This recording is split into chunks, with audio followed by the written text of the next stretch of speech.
और हम विधानसभा स्तर के प्रवक्ता हैं MIM से। और आज हम लोगों ने पूरी डुमरी विधानसभा की जो हमारी कमेटी थी AIMIM, तीनों डुमरी विधानसभा के अंतर्गत 3 प्रखंड आते हैं मुख्य रूप से, डुमरी, नावाडी, चंद्रपुरा और एक उपरघाट जो हमारा आता है 9 पंचायत से है। पार्टी के दृष्टिकोण से हम लोग भी उसको एक मंडल के रूप में देखते हैं। तमाम क्षेत्र में सुदूर एकदम एक एक गांव में फैला हुआ आज के डेट में हम लोग 240 बूथ में अपनी पूरी सशक्त कमेटी, 60 पंचायतों में अपनी कमेटी और तीनों प्रखंड कमेटी के साथ विधानसभा की जो कमेटी है, हम लोग टाइगर जयराम महतो के नेतृत्व में विश्वास करके MIM को छोड़ करके हम लोग इसमें शामिल हो गए हैं। छोड़ने का कारण क्या है? चूंकि MIM पार्टी जो है अपनी मूल उद्देश्य से, मूल सिद्धांतों से भटक चुकी है। ये पार्टी दिशाहीन हो चुकी है।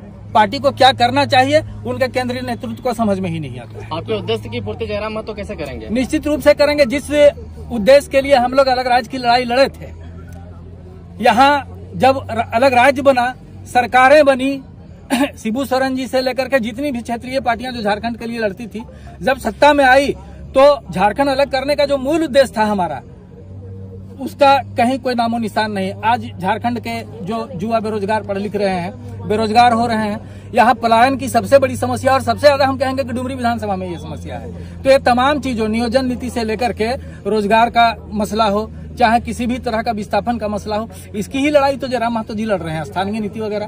तो हम लोगों को लगा कि ऐसे समय में एक युवा जब अकेले संघर्ष कर रहा है तो हम लोगों को आगे आकर के इनका समर्थन करना चाहिए। तो आपकी ये जो पार्टी है उसमें सभी जो कार्यकर्ता हैं वो जेल कैंप के लिए काम करेंगे या कुछ लोगों ने ही टोटल 2000 बूथ स्तर पर कार्यकर्ता, अभी 2000 बूथ स्तर पर हम लोग कार्यकर्ता हैं जो आज शामिल हो गए हैं। सबको बुलाने में हम लोग इसलिए असमर्थ है कि हमारे पास संसाधन का अभाव था, नहीं तो सारे लोग आज इस ग्राउंड पे होते। लेकिन सहमति सबकी है, पूरे संगठन को कंट्रोल में रखते हैं। इस बात की मतलब इसको प्रूफ कर सकते हैं। ठीक है। जैसा कि लोग कहते हैं JMM और कांग्रेस पार्टी के लिए मुसलमान समुदाय ज्यादा वोट करती है, आप इस ट्रेंड को तोड़ पाने में सफल हो रहे हैं? देखिए, हमने पहले कहा कि हम लोग परंपराओं से हटकर परिवर्तन की राजनीति करेंगे।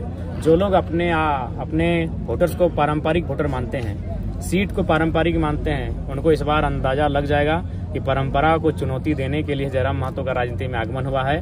परंपरा से ऊपर परिवर्तन होता है और हम लोग परिवर्तन के लिए आए हैं। जब देख रहे हैं कि एक पार्टी के कार्यकर्ता आपकी पार्टी में शामिल हुए हैं, क्या कहेंगे जयराम जी? सबसे पहले सभी का स्वागत है, इनका आदर है, सम्मान के साथ। क्योंकि हम लोग सही बात है, आज झारखंड राज्य जिस उद्देश्य की पूर्ति के लिए अलग गठन किया गया था, आज उस उद्देश्य की पूर्ति से यहाँ के राजनेता कोसों दूर हो चुके हैं। सत्ता का आनंद लेते लेते, अपने परिवार की प्रॉपर्टी को बढ़ाते बढ़ाते वो कहीं ना कहीं झारखंड राज्य की जो जनता की जो समस्या है उससे दूर हो चुके हैं। अतः आज जो लोग हमारे संगठन में जुड़ रहे हैं उनका स्वागत है और हम लोग आशा करते हैं एक दूसरे के साथ जब कंधा से कंधा मिलाकर आगे बढ़ेंगे, चलेंगे तो झारखंड राज्य की तस्वीर को बदलेंगे। कोई शर्त के साथ? नहीं, कोई शर्त नहीं। हम लोग नए राजनीतिक दल हैं, कोई शर्त नहीं है, समर्पण है, सबका विश्वास है। हमारे राजनीतिक दल में शर्त की आवश्यकता नहीं है। शर्त वहाँ होता है जहाँ आपको पराया सा फील होता है।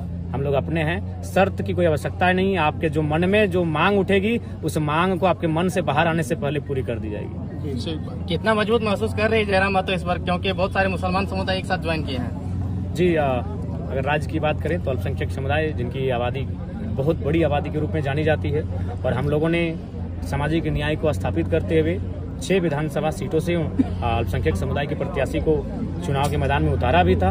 अतः उनके इस प्रकार आशीर्वाद देने से, हमारे साथ जुड़ने से, चलने से हम लोग बेहद ही मजबूत स्थिति में हैं। रिजवान जी, अल्पसंख्यक का बड़े चेहरा का नाम आते थे आपकी पार्टी में, लेकिन उन्होंने आपकी पार्टी को छोड़ करके झारखंड मुक्ति मोर्चा में शामिल हो गए, इससे कितना नुकसान? देखिए, नुकसान नहीं है, नुकसान बिल्कुल भी नहीं है। राम रहीम का बातें आती थी, ठीक है, बहुत बिल्कुल बड़े भाई समान है और बहुत यादें उनके साथ, बहुत सुंदर यादें रही हैं। हंसी ठिठोली से लेकर राजनीतिक हर विषय में उनके साथ एक अलग जुगलबंदी थी। लेकिन बस उनका संदेश यही होगा कि जहाँ भी रहें खुशहाल रहें और समर्पित भाव से रहें, इधर उधर फिर उचका उचकी ना करें। उनको मेरा ये संदेश होगा। हाँ, उनको जाना था, जाने के लिए किसने रोका है? 2 भाई अलग अलग पार्टी करते हैं, कोई बीजेपी में होता है, कोई JMM में होता है, एक ही घर में 2 भाई।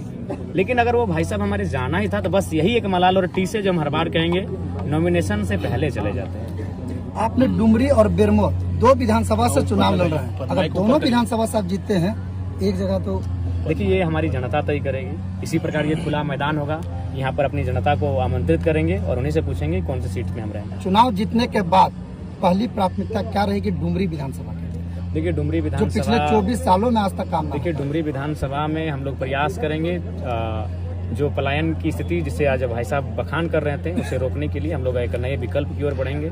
इस क्षेत्र में छोटे छोटे इन्वेस्ट के साथ कुटीर उद्योग, लघु उद्योग पे चर्चा करते हुए आगे बढ़ेंगे और उस पर नियंत्रण पा सकें, जो पलायन की दिशा में हम लोग आगे बढ़ रहे हैं।